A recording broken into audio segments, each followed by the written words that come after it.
The Gospel of today is according to St. Matthew, chapter 20, verses 1 to 16. It is Matthew chapter 20, verses 1 to 16 inclusive.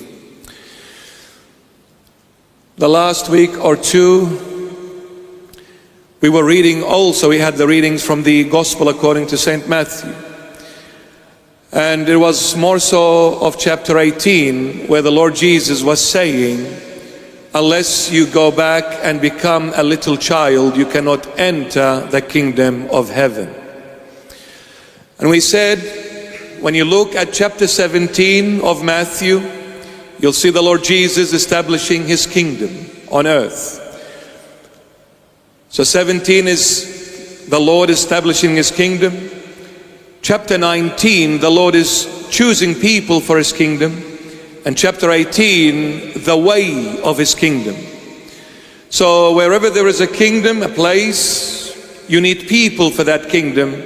And those people need to know how to walk, live in that kingdom.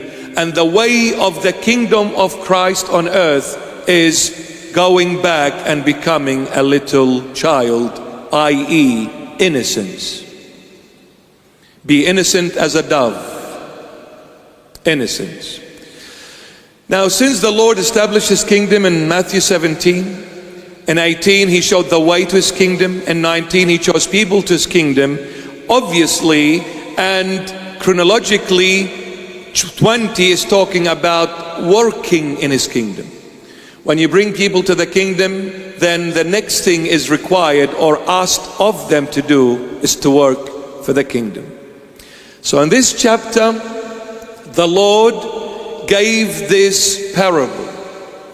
He said there was this landowner who went out early in the morning seeking people to work in his vineyard. And he saw some people standing idle, and he asked them, why are you standing idle? In the 21st terminology, unemployed. Oh, you can laugh. Unemployed. Why are you standing idle? They said, well, nobody is really employing us. He said, okay, go and work in my vineyard, and I will give you a denarii as a wage for the day. And by the way, at the time of the Lord Jesus, the denarii was the wage of a day labor. The denarii was the wage for that day labor. So he went out early morning, he saw people standing idle, he sent them to his vineyard, and he made a deal with them that I will pay you a denarii for that day. They agreed, they went. So this landowner went out again at the 3rd hour and saw exactly the same again, people standing idle. He sent them to the vineyard, yet he did not make any deal as far as money is concerned. He didn't mention money, he just said, would you work? They said yes, and they went to work. And then the landowner goes out on the 6th and the 9th hour and does the same thing, sending more people to work in his vineyard. And then he goes out on the 11th hour and does so. At the end of the day, he calls the stewards and he said, pay them their wage, starting from the last to the first. When the last one came, who worked at the 11th hour. And by the way, these hours are the prayer hours of our beloved Jews till this very day. These hours are the prayer hours of our beloved Jews till this very day. Early morning, 6 a.m. 3rd hour, 9 a.m. 6th hour, 12 noon. 12th hour, 9th hour, 3 p.m. And the 11th hour, 5 p.m. Early morning, 6 a.m. 3rd hour, 9 a.m. 6th hour, 12 noon. 9th hour, 3 p.m. 11th hour, 5 p.m. The day begins at 6 a.m., ends at 6 p.m.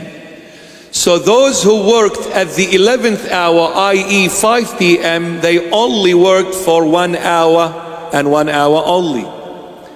They got paid a denarii, a dollar, the good old dollar. They got paid a denarii. Those who worked early morning, 6 a.m., how many hour shift they did? 12. That's a long day. From 6 a.m. till 6 p.m. When they saw those who received the denarii for 1 hour only, they said, we hit the jackpot. We're going home rich today, brother, and we're gonna put the prawns on the barbie. When they came to get paid, they received the denarii. Oh, ouch. They said, hang on, landowner, this is not fair. How come those who worked only 1 hour, they received the same as us, yet us, we worked all day long and we carried the heat of the day, 12-hour shift, and we received the same?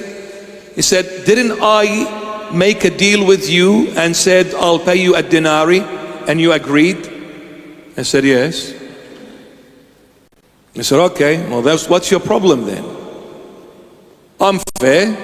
Looks like you're not. Is your eye evil because your eye is evil and I am good? Why are you judging? Why are you arguing? Why are you unhappy? I agreed with you for a denarii. Aren't I the rightful owner of my vineyard? And I have the full right to do as I please with the first one, same way with the last one. Why are you complaining?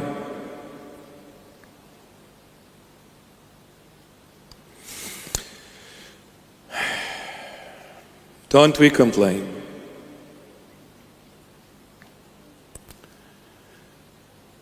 Some might come and say to the Lord, I've been working for you. By the way, that landowner is the Lord Jesus.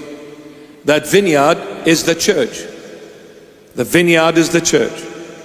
Those who are standing idle, unemployed, every single human being standing idle, i.e. living in sin. Sin bankrupted everyone. Sin made everyone unemployed, unable to work and find a good, decent job.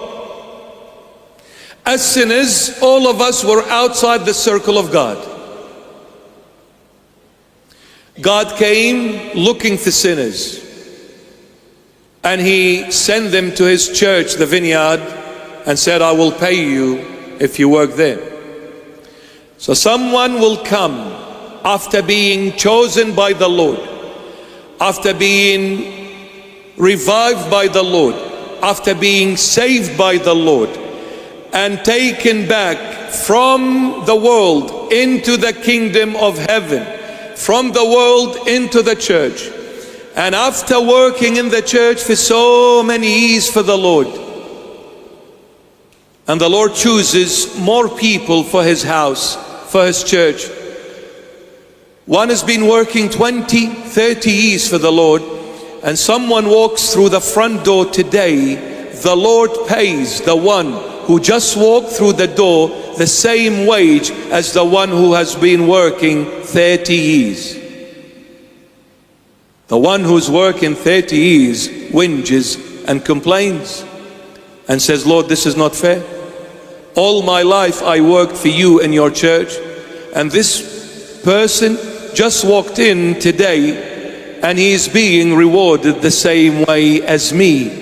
He's got the same position, the same place, the same respect. This is not right. I should be respected more. I should be paid more. I should be rewarded more. I've done it all my life. This guy just came from the streets of King's Cross into your church.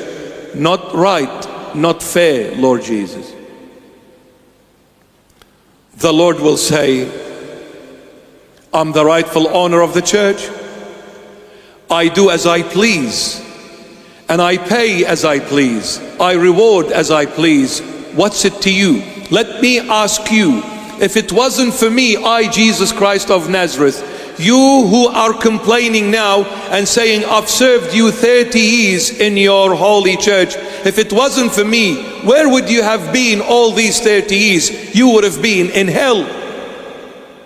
Who made you the Son of God? Who made you that servant of the Lord? Who allowed you to enter the holy presence and the holy church of the Lord? Wasn't it your Lord who purchased you with his own precious blood?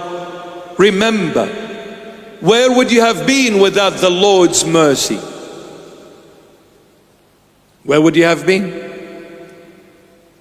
You would have still be standing idle in the streets of this world, enslaved to Satan, enslaved to the temptations of the world offered to you by Satan. Just like I showed mercy upon you, I wish to show the same mercy upon this man who just walked in today through my front door. Why are you not happy? So has it been all about you all these years, serving in the house of the Lord? But it's nothing about you, it's all about me, I, Jesus Christ of Nazareth.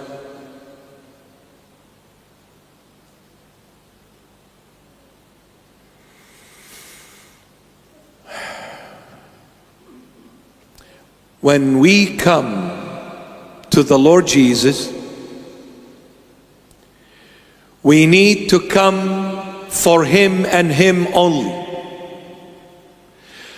Not for the bishop, not for the priest, not for any occasion, not for your father, your mother, your brother, your sister, your husband, your wife, your cousin, your niece, your friend, not for the one sitting next to you, not for anyone. You need to come to the house of the Lord for the Lord of the house, who is Jesus Christ.